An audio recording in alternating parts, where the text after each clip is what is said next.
பயக்குமெனில் செத்தொழியும் நாள் எனக்கு திருநாளாகும். செத்தொழியும் நாள் எனக்கு திருநாளாகும். நாட்டிற்காக இறந்தவர் உண்டு, நன்றிக்காக கூட பிரிந்தவர் உண்டு, பழிக்காக மாய்ந்தவர் உண்டு. ஆனால் மொழிக்காக மரணித்தான் என்றால் அது தமிழனாகவும் தமிழுக்காகவுமே என்று நாம் தலை நிமிர்த்தி கூற முடியும். இது வெறும் வார்த்தை மொழி அல்ல, வர்த்தக மொழி அல்ல, அறத்தின் மொழி, குணத்தின் மொழி, நேர்மையின் மொழி. இது வாழ்வியல் நெறி சொன்ன மொழி. தமிழை எண்ணுயிரென்பேன் கண்டீர், உயிரை உணர்வை வளர்ப்பது தமிழே என்ற சொல்லிற்குரிய மொழி. எந்த ஒரு மொழியும் உயிரை வளர்க்காது, உணர்வை ஊட்டாது. எம்மொழியாம் செம்மொழி உயிருக்கு உணர்வூட்டும், உடலுக்கு உரமேற்றும்.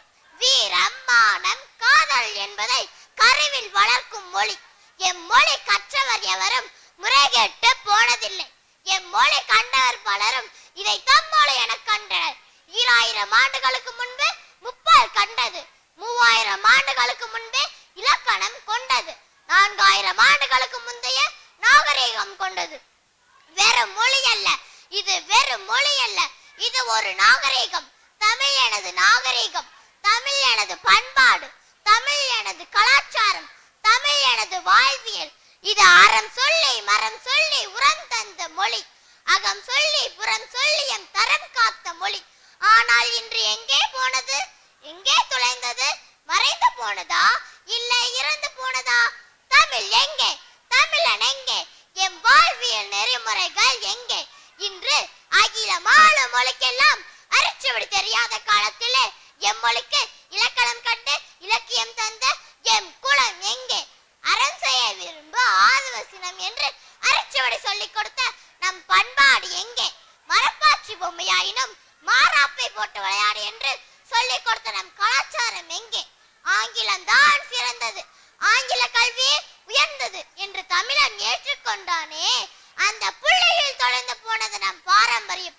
அதில் ஈட்டெடுப்பு செய்யப்பட்டது நம் வாழ்வியல் என்று முடியும் எங்கள் அடிமையின் மோகம் என்று கூறியது போன்று அடிமைத்தனத்தில் மோகம் கொண்டு, ஆங்கில நாகரீகத்தில் மோகம் கொண்டு தன் சுயத்தை இழந்து சூனியமாகி நிற்கின்றான். இப்பொழுது புரிகிறதா? மொழி என்பது வெறும் கல்வி அல்ல, அது உன் கலாச்சாரத்தை புரட்டி போடும் வல்லமை வாய்ந்தது என்று.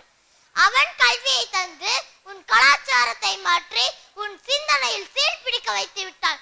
அவன் மொழி கற்பித்தான், அவன் உணவை உண்பித்தான், அவன் வழியை திணைத்து விட்டான். அவன் தந்த முட்டை கோழியாகும், ஆனால் அந்த கோழி முட்டையிடாது. அவன் தரும் விதையில் தக்காளி வரும், ஆனால் அதில் விதை இருக்காது. அவன் தரும் விதையில் திராட்சை வரும், ஆனால் உன்னால் அதை கொண்டு விதைக்க முடியாது. அவன் தரும் மாடு உனக்கு பால் தரும், ஆனால் சினையாவதற்கு அவன் தான் ஊசி தருவான். முட்டையில் தொடங்கி விதையில் வளர்ந்து மாட்டில் நிற்கிறது அவன் அரங்கேற்றிய திட்டம். நாளை உன்னில் நிற்கும். மாட்டிற்கு மாத்திரமல்ல ஊசி, உன் மனைவிக்கும் தயாராகி கொண்டிருக்கிறது. வேடிக்கை பார்க்க தயாரா அல்லது உன் வீரியத்தை காட்ட தயாரா? இதுவரை நீ கற்றது கல்வி அல்ல, இதுவரை நீ வாழ்ந்தது வாழ்க்கை அல்ல, இதுவரை கொண்டது உன் கலாச்சாரம் அல்ல. எங்கோ தொலைத்து விட்டு நிற்கின்ற நம் கலாச்சாரத்தை இன்றே மீட்டெடுப்பதற்கு நம்மில் ஒவ்வொருவரும் ஒன்றுபடுவோம். தமிழர் என்பதில் பெருமிதம் கொள்வோம். தமிழ் வாழ்வியல் கொண்டு நலமுடன் வாழ்வோம். இத்தனை காலம் இருண்ட விழிகளை என்ற வரையில் திறந்து பார்த்து சுயத்தை இன்றே மீட்டெடுப்போம். சுயத்தை இன்றே மீட்டெடுப்போம். நன்றி, வணக்கம்.